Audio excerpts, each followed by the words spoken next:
Service has begun. Let us now listen to Nicaea, written by Calvin Hampton and performed by Craig Coyle on the organ.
That was so nice. Wasn't that nice, honey? Well, welcome everybody, and I made it safely back. This week I was in Binghamton. I'm trying to schedule and so that I'm not missing Sundays. Did I mention it? I put it in an email, but there's a clergy shortage around the nation and around the world, actually, but it's quite significant. But Mary Larson used to step in here when I was taking vacations, and then Orient lost a pastor, so she's been going there every Sunday to supply them for over a year because their search for a pastor has been going on a long time. and she passed away suddenly. So at the annual meeting of the New York Conference of the United Church of Christ, there was some sadness, as there always is, this passing, because she was very instrumental. She was a wonderful chaplain. I was her mentor when she went through seminary, and there were a lot of tributes to her. The good news also, there was a lot of good news, was that the United Church of Christ, New York Conference of Reed, New York area, the New York Conference of the United Church of Christ ordained yesterday our first woman leader, conference minister of the denomination, this New York chapter, and also the first woman of color. So it's very interesting, and she's a same gender loving woman. She's married to another woman, and she's a woman, and she's a person of color. And I feel the sin. Someday we won't need to do this. Like, this is a big deal, because it's not a big deal to us, because she was the interim for quite a while. I said, I'm done with being an interim. You either call me as the conference minister, or she would be very in demand around the country. So we did it, and her installation was yesterday with a great band from a church in Queens, doing some really great music. It reminded me of this church. So it's good to see Dolly Searles back. She's not abashed to say 95. She's 95 years old, and she went through heaven and hell, mostly hell, for the last long time, months-long slog, and is doing well, has been at home for a while, and really nice to see you back, Dolly. Okay, the morning prayer is printed in this morning's bulletin, and if you don't have one, raise your hand and we'll get one to you. And if you're joining us on social media, welcome. Good morning to you as well. Gathered or scattered, we are together as one. And the words to the morning prayer are presently or will in a moment be on your screens.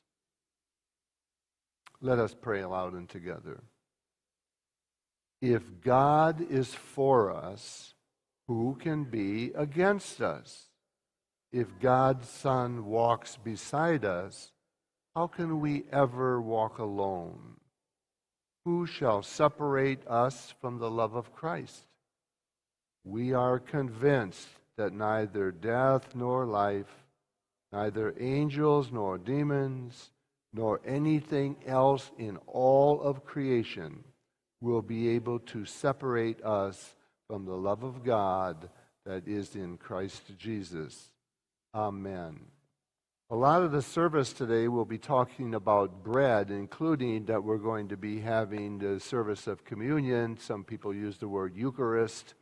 But let us now hear We Do Not Live by Bread Alone, written by Elizabeth Stearns and performed by our choir with Kathy Youngquist and Brian Gutman as soloists.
serve him alone. At his command, his angels will guard all your steps, protect your life, prepare your path, keep you from harm.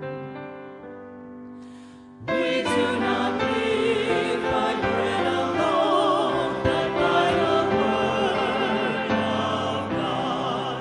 We do not live by bread alone, but by the word of God. Come, let us seek the face of God. Let us come forth to praise the Lord.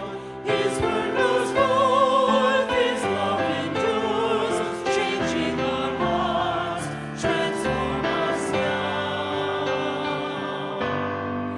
We do not live by bread alone, but by the word of God. We do not live by bread alone, but by the word of God. By the word of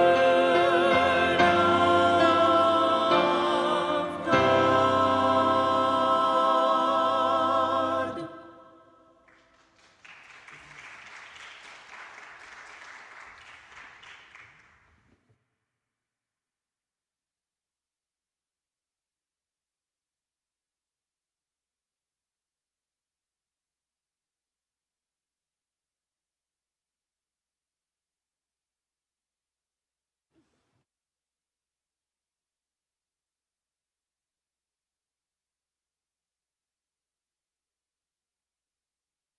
You like it when I push your sister around like that? Well, it'll be your turn next week. You like that too, Johnny? Okay, you know what? I was traveling a lot, and I was helping my son pack. My son moved to Chicago at 2 o'clock this morning because he had to get to LaGuardia to an airport really early. So I was like, oh my gosh, I raced home from one thing to help him pack. But anyway, in all of that, I got a boo-boo. I got a boo-boo on my hand. What do I have on my hand, Johnny? What is it right there? What's that called? Band-Aid. Band-Aid, yes. And so, do you guys want to see what happened to me underneath it? Sure. Yeah. How about you? Do you want to see my boo-boo under the Band-Aid? Sure. Okay. Johnny, do you want to see my owie underneath the Band-Aid? Better in your cabin. Yes. Yes or no? You want to see it? Okay. You ready? Miss Mary, are you ready for this? She's excited. Okay. There's nothing there. I knew it. You knew it. How did you know it? How did you know that? You don't know how you know. I have magic powers. Because you have magic powers? That's interesting. You should say that because when you guys go to Sunday school, I hope I remember before I put this in my laundry that I have a Band-Aid in my pocket. Before you go off to the classroom with Miss Mary, during the sermon, the message, the talk, and when we read the Bible, it's about Jesus healing people. And in the Bible, there's a lot of, what's your frog's name? Froggy. Rocky? Froggy. Okay. Anything like, okay, like Froggy, if Froggy was, Froggy got stitches before. Froggy got stitches before. So Froggy has experienced the healing on Froggy's body. And I have too. And a lot of us do. But one thing, like Jesus could do some amazing things. 2,000 years we've been talking, that's how long ago he lived, talking about some of the things he did. He healed people's blindness. People who couldn't walk, he helped them to walk. He helped people who had sick children. He helped feed a lot of people with a little tiny bit of food. And people are still saying, how did he do that? It was so wonderful. but what also, like with the Band-Aid that I had, so that was sort of like, well, it went away. It was really never there. But Jesus also heals people's hurt feelings.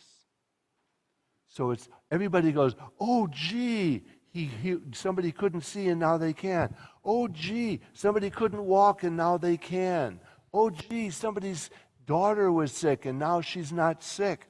And we remember that, but we also need to remember the things, the healings we can't necessarily see on an arm or a leg or an ear. I mean, that's not my ear, that's an eye. I'm tired. But also, does anybody have a cot?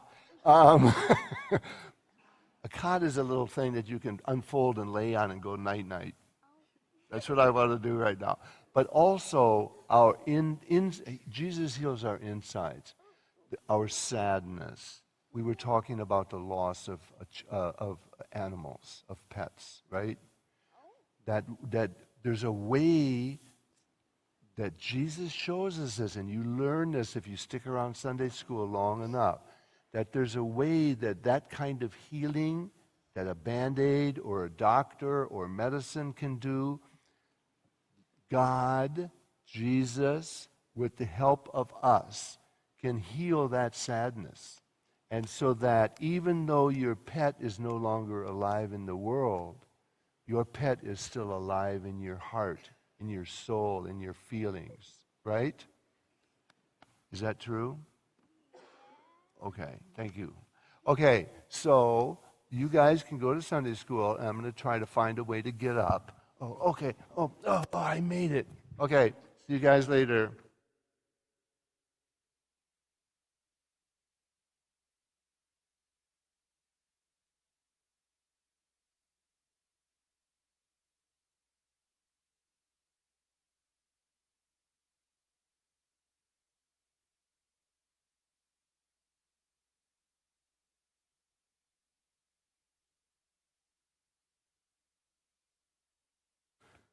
Well, thanks a lot, Jesus, giving me the easy stuff.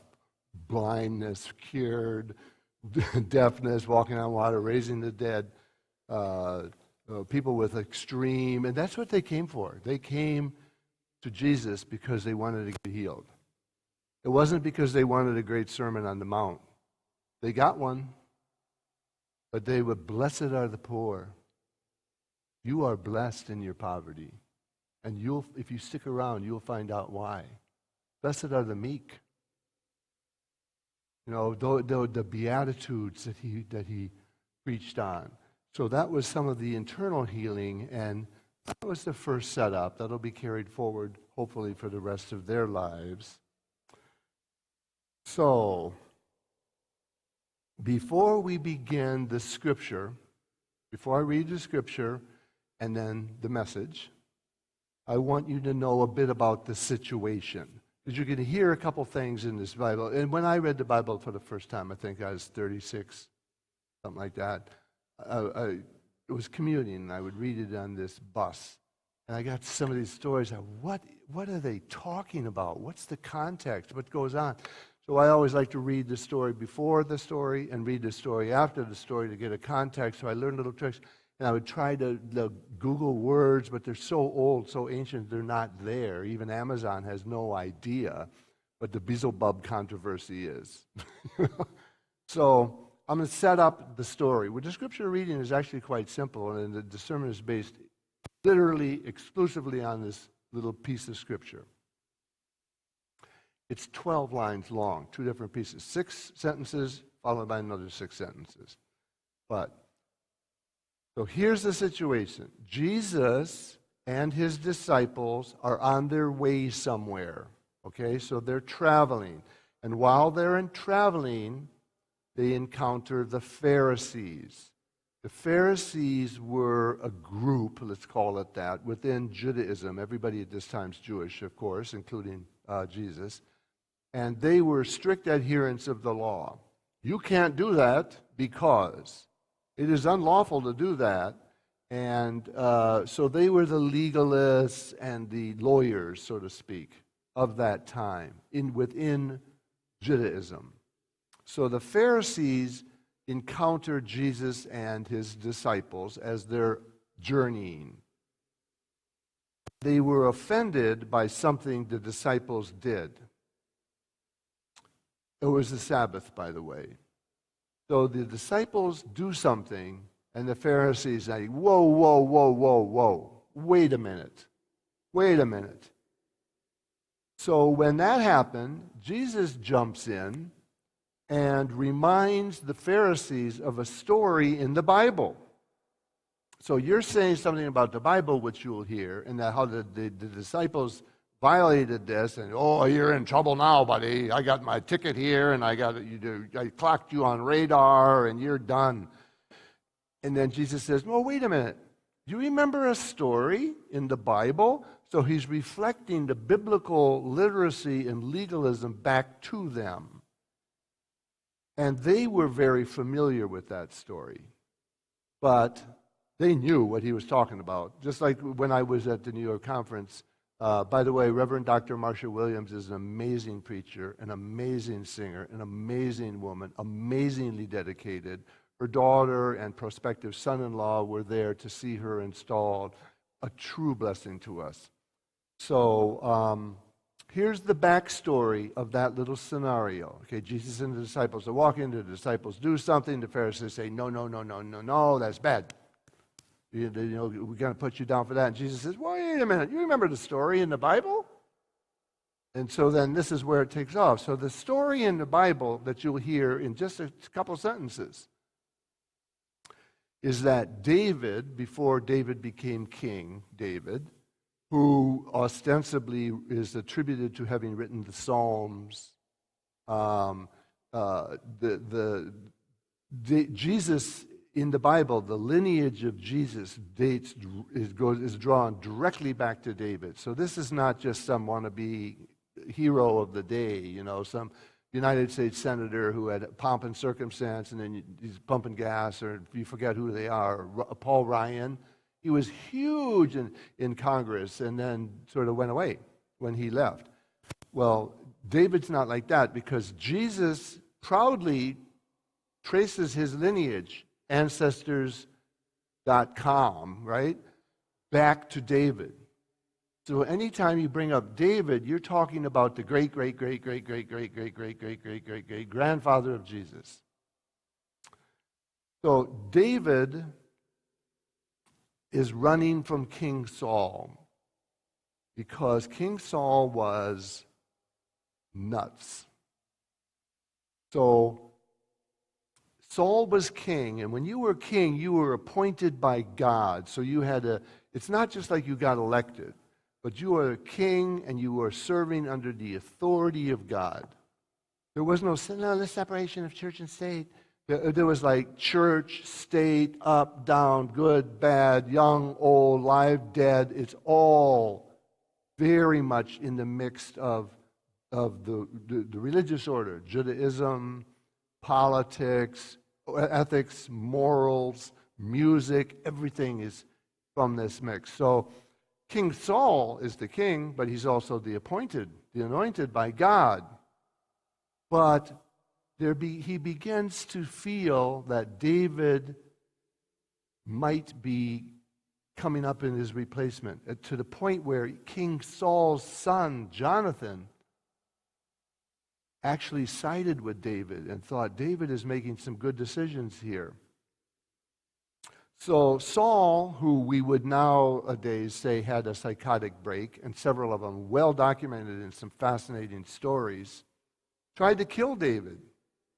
Just tried to kill him. And David knew that Saul was a sick man, or there was something going on. So he didn't do what a well-honored military general might do at that point, which is to take him out. He was trying to abide him. He wrote music for him. He did this. He soothed his soul with song, it says in the Bible. But none of this, it would work for a while. Saul would say, yes, David, thank you. You're my ally. You're the evil one. You're trying to...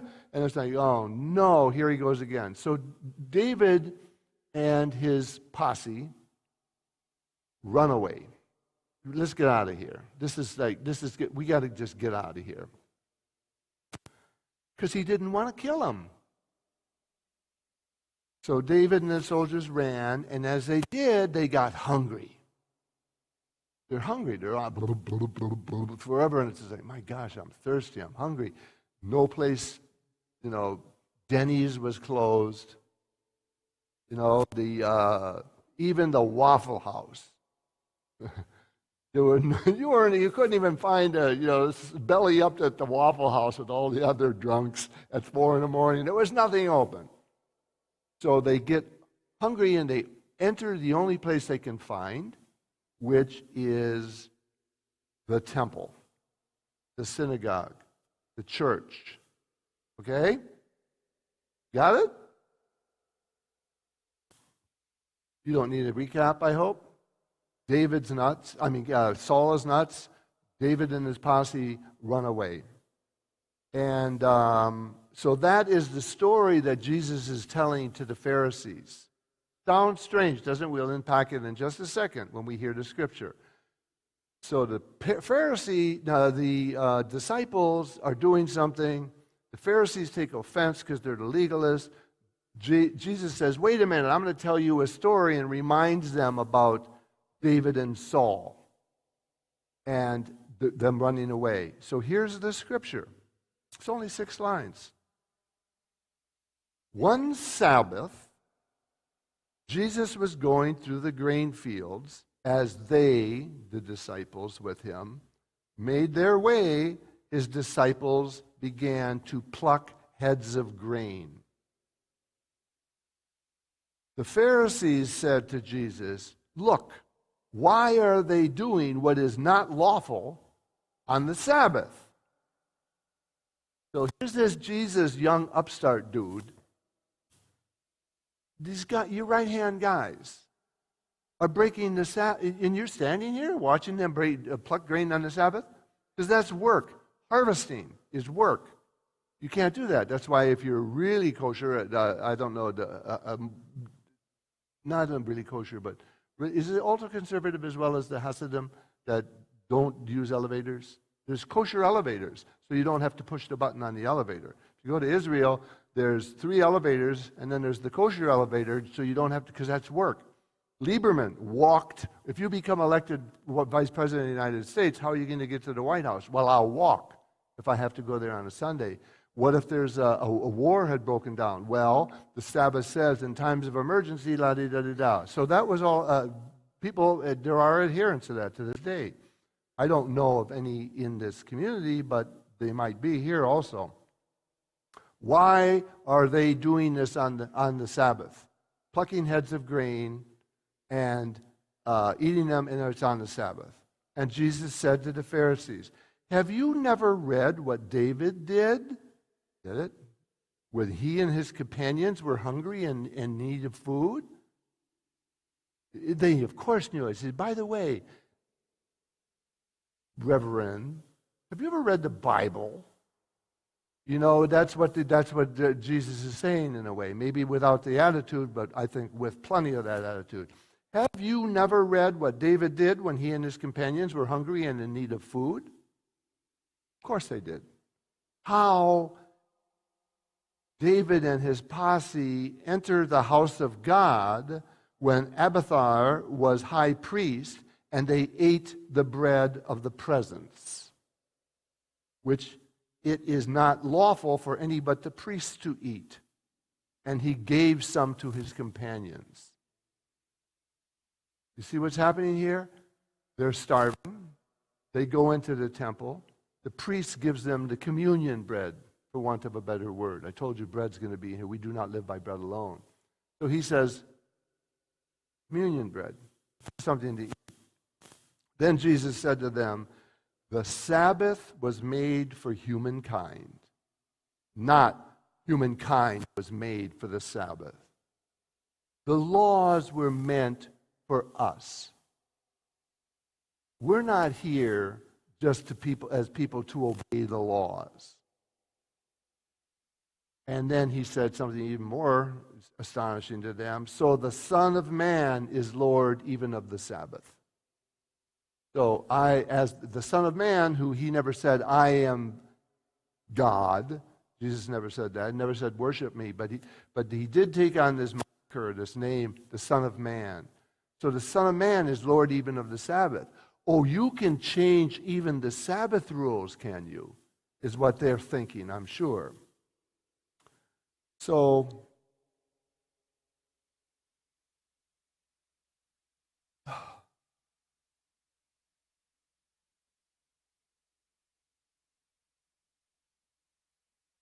there are a lot of good laws. I posted on Facebook right before I came here. Should we just obey good laws? Question mark is the subject of the service. If you want to, if you join, maybe somebody has joined from on social media for that now.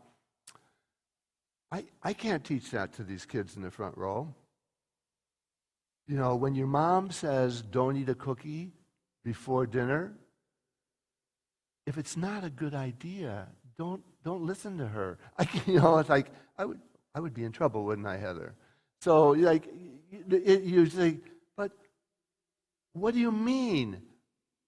You don't have to obey the Sabbath if the Sabbath sounds like BS to you?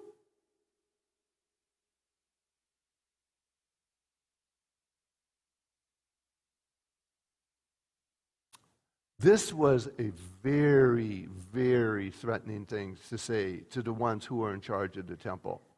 Can you imagine me ripping up the bylaws of the church and just throwing them on the table at the trustee meeting and saying, you know, this is a bunch of nonsense.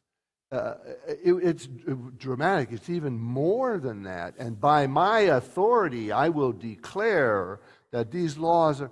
But he was saying, if... Here we go. Okay. The Sabbath law, we know, even then, can be broken if it's life-threatening.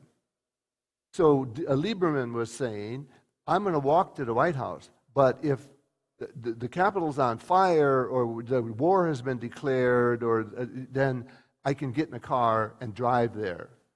Because Sabbath incorporates that. Sometimes you can't say, well, you can't pluck that grain on the Sabbath when you're starving to death. You know, that there are exceptions for that. So it's not like Sabbath law is this mean, blue meanie that's only there to make people obey. I happen to feel that way about Catholicism, to be honest with you. Some of the, like, give me a break. You can't ordain women. Give me a break. You've had gay priests for 2,000 years. Why don't you come up and admit it and ordain them? Why don't you let them get married? There's such a priest shortage. They're closing churches not because they're out of money or nobody's there. They're closing churches because they can't find a priest. And I was in Rome again with one child just 2 weeks ago, and I took my son to Rome 19 years ago. So I do believe, and then when I went to St. Francis and St. Clare, so it's not like they're my enemies. I'm just like in the Apostle Paul. What's the truth here? Is that we should obey laws because they're laws? Women can't vote? Blacks can't own property? What are you? No. No. We're not going to do that. Well, club over the head, drag them off when they try to, the Edmund Pettus Bridge, John Lewis, crack his head open, literally. So it's not life-threatening. But they were saying, well, Jesus, you did this stuff, and it wasn't, not only wasn't it life-threatening that these guys, the soldiers were in there and they were eating the communion bread, but it was the priest who did it. He said, eat this. So he's in trouble too. And you weren't starving to death. You were hungry. You were inconvenienced. Why don't you wait till the Waffle House reopens? You can do something other than this. So you can't say this was life-threatening. And Jesus apparently didn't say that at all. So that was 6 sentences. The other 6 sentences, I'm going to begin now of the Bible. And so this is that episode's there, and the exact following one, the next 6 lines begin. That ends chapter 2 in Mark, and then chapter 3 begins right after that. It segues in. Usually in the Bible, there's a setup of something where people, Jesus, the people are being held accountable to theological study of God, God, logic, the study of God, the theology or morality or ethics or politics, all of that stuff. They're thinking about. There's a setup. And then there's an action. Because words without action. So, okay, why should we care? Well, the Sabbath is meant for this, and we're not made for the Sabbath. And then you'll see a little story that'll exhibit it. And immediately after that happens, some time later, and it doesn't say when, again, Jesus entered the synagogue, and there was a man who had a withered hand. Owie, the Band-Aid. A man had a withered hand in the synagogue. The Pharisees were watching Jesus to see whether he would cure him on the Sabbath. This is the loudmouth who said, just, you don't have to, you can do this, you can do that. So now we got an eye on him. We can almost guess what this guy's going to do. So the guy with the withered hand on the Sabbath in the synagogue, and they wanted to see whether Jesus would cure him or not. Well, that's interesting because they supposedly are very suspicious of him, but they admit here he has the ability to cure, whether he's going to cure him. And if he does, then they might accuse him. So in a way, they're all set up legalistically, but in some other part of their mind, they are aware that he's doing these healings which are completely inexplicable, and there are a lot of fraudsters running around pulling rabbits out of hats and donkeys, and the curtain drops. Oh, the woman isn't cut in half after all. All of that. That was going on then too, and I'm the Messiah, I'm the Messiah. No, I'm the Messiah. But this guy's getting a following because where's the chink in this guy's armor? Well, we can set him up, or we can watch him. He's going to fall. He's going to trip himself up. And then we can say, see? So, the man with the withered hand, Jesus walks into the synagogue. Keep an eye on him, because I need witnesses. Everybody watch this guy and see if he does anything or not. And Jesus said to the man with the withered hand, come forward. Then he said to the Pharisees, then Jesus said to the Pharisees, the man, come forward. The man standing there. He says to the Pharisees, is it lawful to do good or to do harm on the Sabbath? To save life or to kill life? So he's turned around and started questioning them. Is it good? Can you do good on the Sabbath? Can you do bad on the Sabbath? Can you save a life? Can you take a life? And the Pharisees were silent. Then Jesus looked around at them with anger. He was human too. And this was not just theology or, the cookies are a little bit stale. Are you sure you didn't wrap them up last night before you ate 6 of them saying you were making a donation to the church? This is big stuff. This guy with this withered hand sitting there. And Jesus probably knew he was getting set up. Looked around with them with anger. And then he was grieved at their hardness of hearts. They were so hard-hearted to the person who is suffering in the temple. You hear my anger? Sin. Who's gay? Who's straight? I have to tell them that this woman's black and she's a lesbian, and as if that defines her. That's why I came back in. I sat down. God said, is that all she is? She's a black lesbian, Dwight? No, she's a magnificent gift to the conference and has helping us through very difficult times. So here, Jesus, I was angry when I read this. And then he was grieved. So he goes from anger to sadness. Like, you have to, oh my God, this is ridiculous. How can I get through to these guys? The guy's sitting there with a withered hand. He's in the synagogue on the Sabbath. He's not in a bar. He's not stealing your wife's wallet. You know, he's not, come on. Come here, give me a break.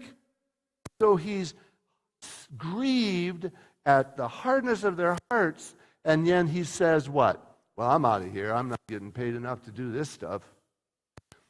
He says, Jesus, stretch out your hand. So the man stretches out his hand, and his hand was restored. The Pharisees' response? They went out and immediately conspired with the Herodians. This is in the Bible, means the people who were Jews or not Jews who believed in Herod, that was going to ultimately kill this guy named Jesus. So the lawful religious authorities in the temple conspire with the occupying forces of the Romans to do what? Conspire with the Herodians against Jesus and how to kill him, how to destroy him is the translation. Now that sounds terrible, right? Good morning. How you doing so far? I think there's really great news in there that inspired me. By the way, I was raised in the law, of course, military family, yoo-hoo. I had no idea until I was about 8 that I thought everybody's father was saluted when we drove down the street. I didn't know. I thought, why are you saluting this guy? He wouldn't let me have cookies last night. You know, it's like everybody snaps to attention. It was just like, I had no idea. It meant nothing to me because I just thought it was weird. I thought when we moved off base, when we moved back to the United States, it wasn't happening to other people. What do you mean your father? How come nobody saluted him? Where are the armed guards? So I know the law too. And if I break the law, if I baptize in the name of Pepsi, Coke, and Sprite, I'm in serious trouble. You know, if I start goofing around with the sacraments of baptism and communion, I'm in serious, serious trouble. And if I do something naughty, I'm in serious, serious trouble. So there are laws, and I didn't pass those laws, I wouldn't be standing up here. That said, the Sabbath, as I said, the Sabbath law can be broken if unlawful. I want you to think about modern days and how we try to make ourselves bend to certain laws. The Sabbath law can be broken if it's life-threatening. Jesus healed on the Sabbath, but it was not life-threatening. Therefore, he did a healing, but he was in violation of the law and needed to be arrested. Makes me think of conscientious objectors. And then Jesus says, can you do good or harm? To heal or to kill on the Sabbath. And Jesus is saying, you can do good or harm on the Sabbath if life is threatened. And if we are denigrating people on the Sabbath, but we're not plucking grain, it's okay.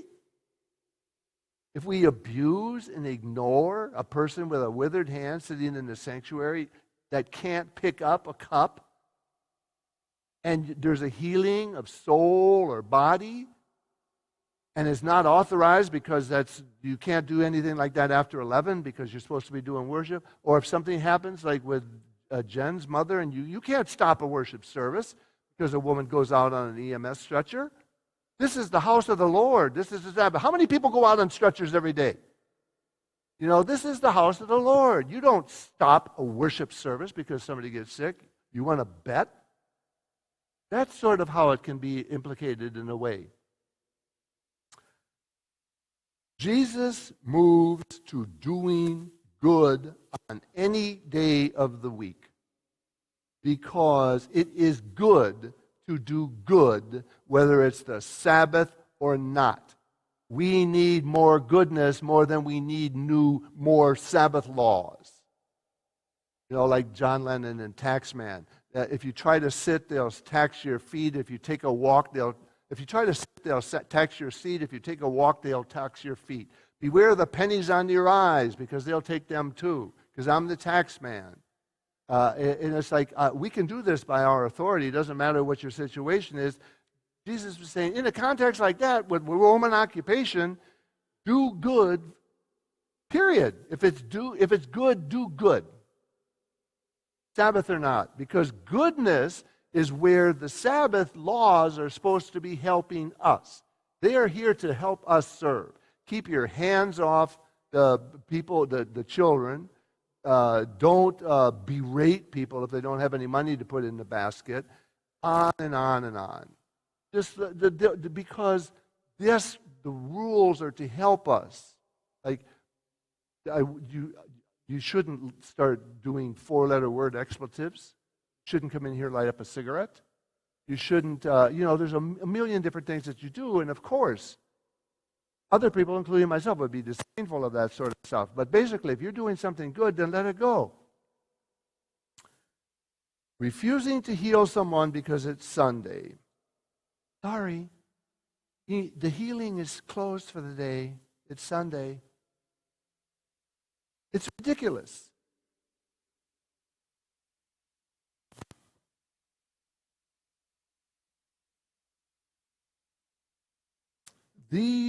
This scripture section that I just read to you, Mark is undisputably the first. You get these, sometimes we do the Beatles and all this stuff.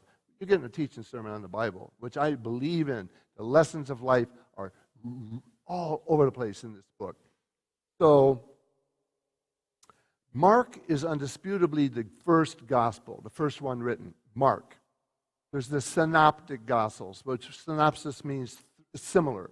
There's Mark, Luke, Matthew, and then there's another one, John, which is a little bit different. It was written later for different pretenses. Nobody disputes Mark was the first Bible. So Matthew read Mark. Luke read Mark. John read Mark. And then he can say, like, I'm not going there. I'll lose my job. I'm going to do or yeah. So if you and I, if Rochelle and I read a romance novel together, or watch midwife, Call a Midwife. We're watching Call a Midwife. You like that show? I love that show. It was in a sermon, by the way, when I was up at Binghamton for the United Church of Christ. Somebody was talking about Call the Midwife and the spirituality there.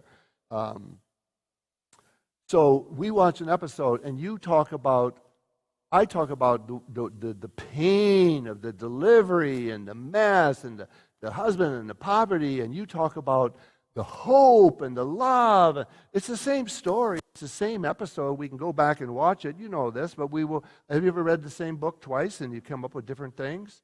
I learn new things from the Bible all the time. Okay. Mark was the first Bible. This story is in Mark. Matthew omitted it. Luke omitted it. We're not going there. Because they considered it to be extraordinary. The St. Jerome, I read Bible commentaries, which after I write what I think I write, I read other things. So, and one of my mainstays, I think is the best one that I've had in 20 years, happens to be Catholic. It's the St. Jerome Bible commentary. So St. Jerome, if you fell asleep, he'd come over and hit you in the back of the head with a book, and then he'd go back into the pulpit. Not a nice guy, brilliant writer, brilliant theologian. So in that commentary it says, what Jesus was doing there was an extraordinarily radical thing to subordinate 2,000 years ago the Sabbath observance and to elevate human need.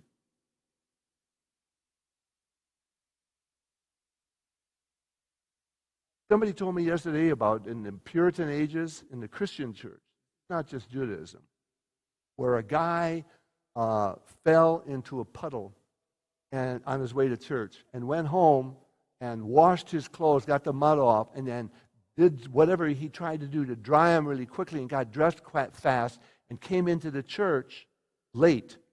And the pastor stopped the service and had him taken outside and whipped.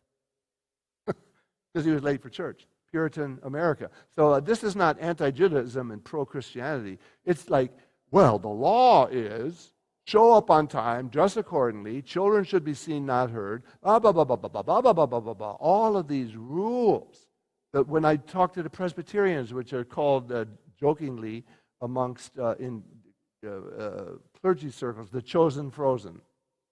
So the Presbyterians, the chosen frozen, they have a great support system and a great structure, far better than the United Church of Christ or a lot of Protestant denominations, but they're very rigid in a lot of ways. Nobody was laughing, even in the cafeteria.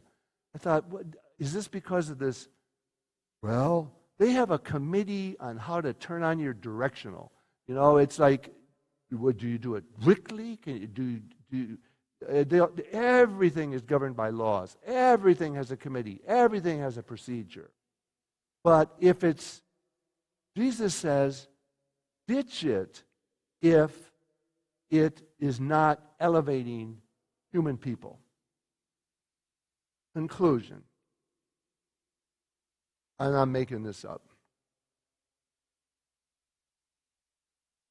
All of this is to support people in their time of need. All of it. Jesus never said, build me a church. Jesus never said, do a painting. Marble statue of me in the Vatican. So everybody needs to know what I look like. I mean, let's get honest here. I'm cute. Go ahead. He didn't, nothing. He didn't write a book. He didn't own a house. And the church, the organizational church, the institutional church, where they stopped meeting in people's homes. Why did they stop meeting in people's homes? Because they needed a place where they could provide food and help to widows and orphans. That was the reason for the first churches. The institution was to deliver help, a place of help for widows and orphans. And then we got so far, we've gotten so far away from that people are saying, this is not relevant to my life anymore. I don't hear anything relevant. I don't see anything vital. I need joy. I need somebody to listen to me. I just talked to pastors and chaplains for 2 weeks consecutive, one at Lake George and then at Binghamton, my workshop called Befriending Loneliness. And I had them turn to each other in twos, just look at each other, and I want you to say these words, and then the ones who say it back have an advantage because it's the same two words. They will already know what the skinny is, but that's okay, so what? Throw me off a bridge or throw me out of the temple because I'm doing it on the Sabbath. Oh, it wasn't the Sabbath, I'm saved. Say to the person, I'm lonely. And they just said, I'm lonely. And then I just watched and nervous giggling, people talking, explaining what they mean about loneliness. We have to define the Presbyterians actually said, well, I was wondering during an exercise, I said to my friend, he said, I'm lonely. And I said, they couldn't say anything, just process it. But I'm wondering now, it's like, how does he define loneliness? And I was thinking, we are so up the creek. It's like, really? Somebody comes to you and says, I'm going to have a mastectomy, and you said, which breast? I mean, that's like, what are you doing? What are you doing? Pastors and clergy can't deal with loneliness. And I was hired by the Presbyterians because they hit a wall of unspoken, unrecognized, unconscious loneliness. And then they're being asked to help people in their need, and the people won't express what the really need is because they don't necessarily know, and then they blame the clergy person because they're not doing their job of healing me of something that I can't name. And then the clergy get lonely. And then they quit within 3 years. They train for longer than that, and then they quit because they don't know how to deal with it. They're hitting a wall of loneliness. I went, oh my God. They paid me $300. It cost me like $150. So I 3 days work, so that's like 25 cents a day or something. And the whole thing was like, I'm supposed to cure that? He said, no, just open them up to the possibility that that's what's vital. And then these relationships started. And when I went to the Congregationalists, the United Church of Christ, just the other day, I did the same thing, and people, it was different. There was more willingness, but it didn't go as deep. Almost as if the Presbyterians, in holding it in and doing the Sabbath laws and all that stuff, when given an opportunity to say what's really going on in their life, said it, and they were accepted and heard. They were heard. They were seen. What's it like to live? How long did you live with your husband before you married him?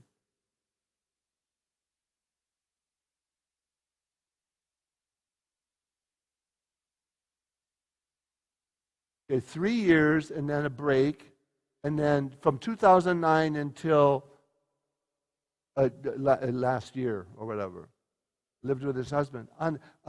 What's it like to live as a devoted couple, in for the penny, in for the pound, in sickness or in health? But the law says, you're a sinner. And the church says, you're a sinner. We'll bless you because you need blessing, because you're sinning. Oh, good. It's okay to bless them. It's still not okay to marry them.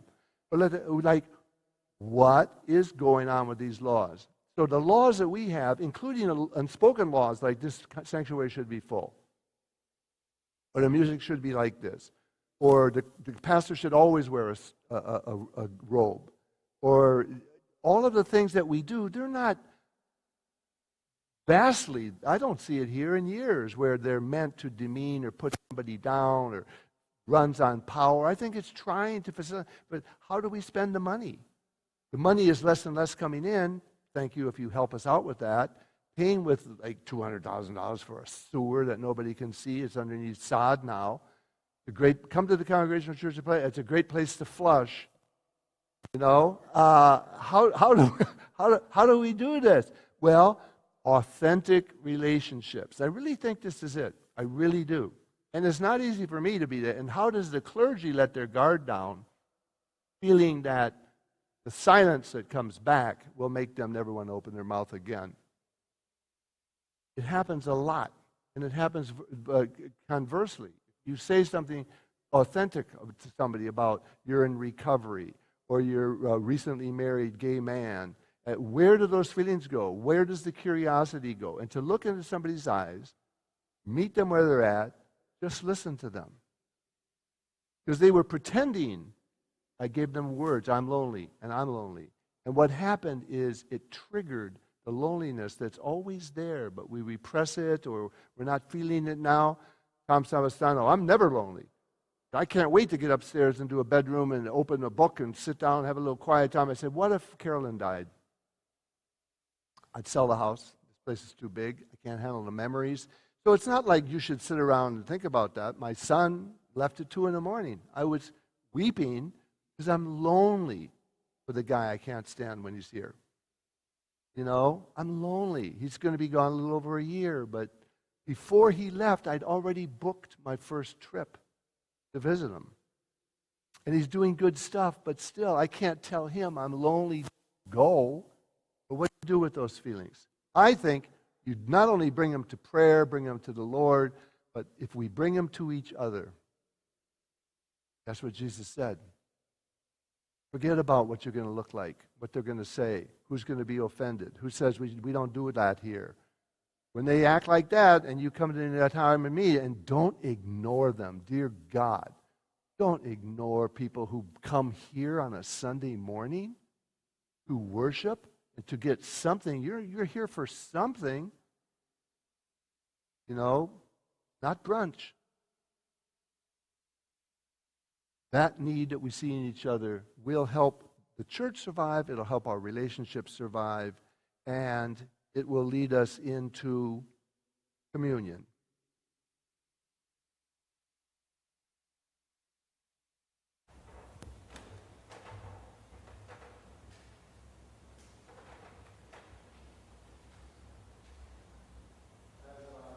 Deacons are helping us. Go ahead. Go ahead, do your thing. To prepare the elements. Elements meaning the element of bread, the element of water. Like the four elements, earth, fire, wind. What's the fourth one? Water. So in a moment you'll be invited to come forward here to partake of the bread and cup while at the table and return to your seat. If you're unable to come forward, then just remain seated and the deacons will keep an eye out for you. Like they already gave Craig his elements over here at the piano. I don't know if Will partakes or not.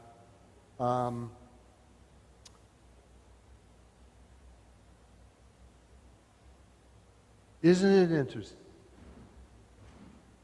that David, who would be the next king of Israel, and his followers, who were fleeing an insane government official who was trying to kill his enemies, even though they really weren't his enemies, had nowhere to go but the sanctuary, the temple. And they come in with their armor and they're running from the king.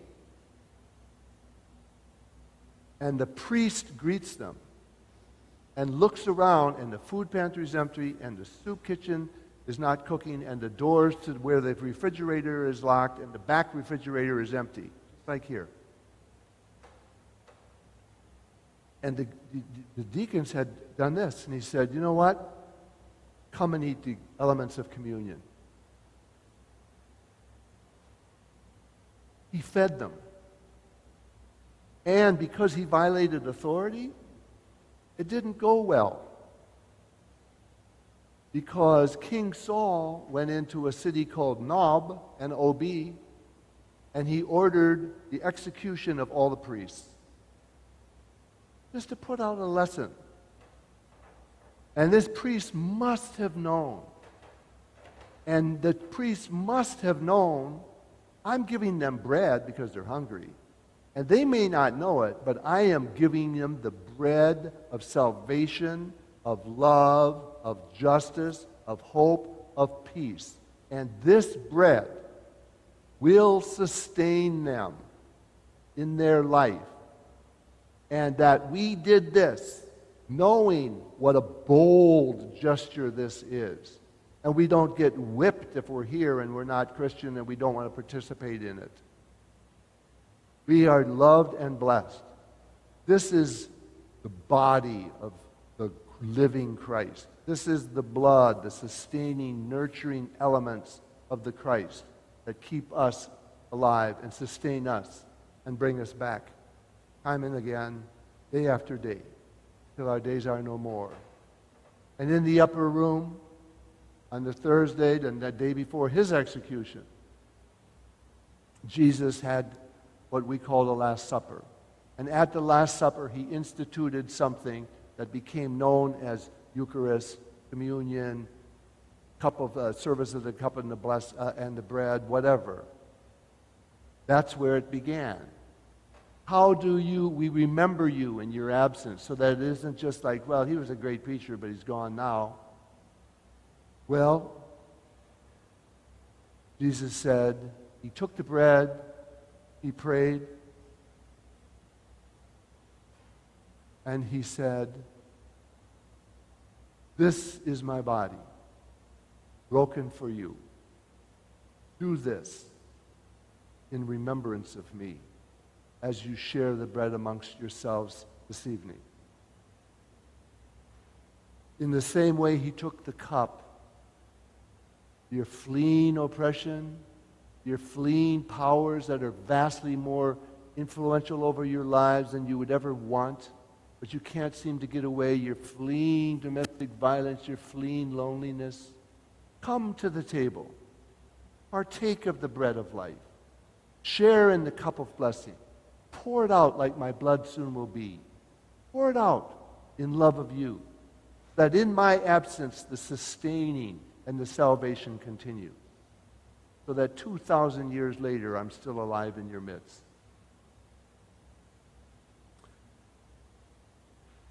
Loving God, bless us as we partake in the service that we call the Lord's Supper, Communion, Eucharist.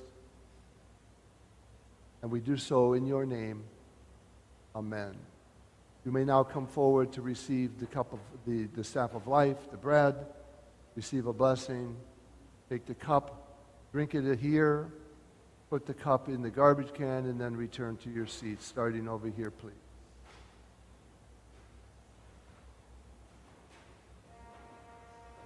Broken.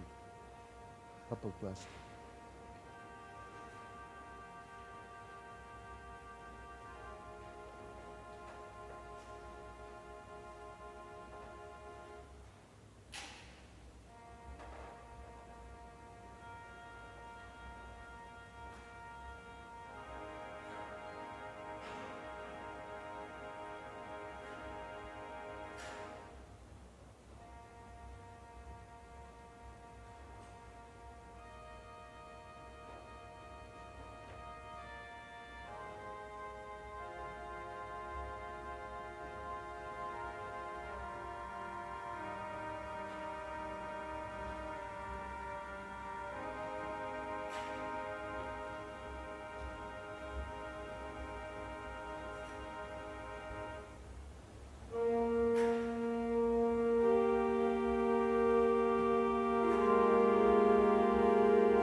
now, according to our faith tradition, let us pray aloud and together the prayer that Jesus taught to the original disciples, using whatever words with which you may be most familiar. Let us pray.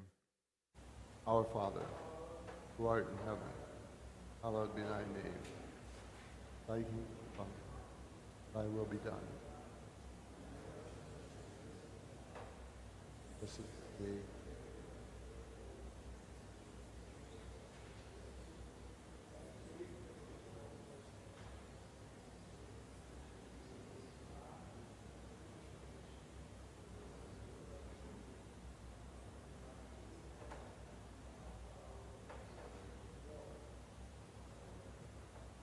The ushers will now come forward to receive your offerings. Dennis, could you help in the middle there so we can speed this along? Thank you. Your financial gifts will be gratefully received. If you're unable, for whatever reason, to contribute at this time, know that your presence alone is a great gift.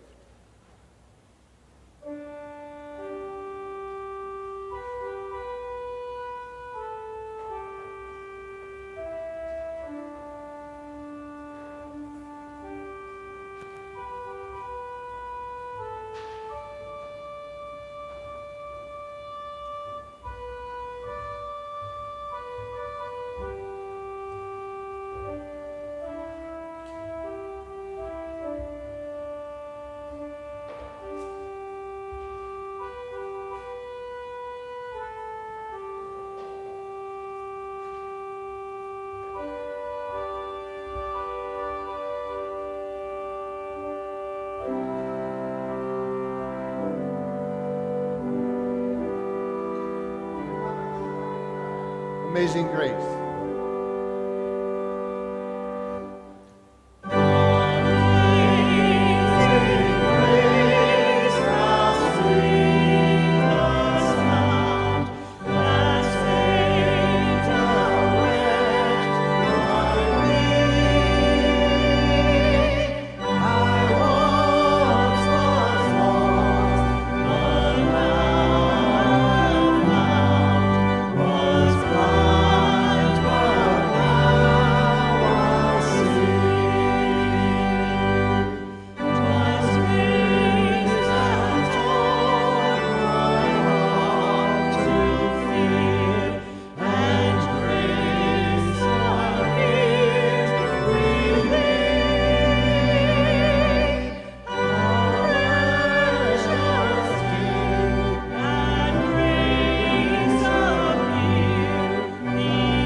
You may be seated to receive the benediction and enjoy the postlude. Now in our going, let us look back to the service of the bread and the cup. And in our going, let us break bread together on our knees. Let us share in the sustenance humbly. When we fall on our knees, with our face to the rising sun, Lord, have mercy on you. Let us praise God together on our knees. When we fall on our knees with our face to the rising sun, the Lord indeed will have mercy upon us. and we will be united with each other, if not in physical presence, certainly in the soul and in the spirit, until we meet again. And may the light of the living, loving God shine down upon you. May that light shine out from within you and touch the lives of at least one person as we go forth in this day that the Lord has made for you. Amen.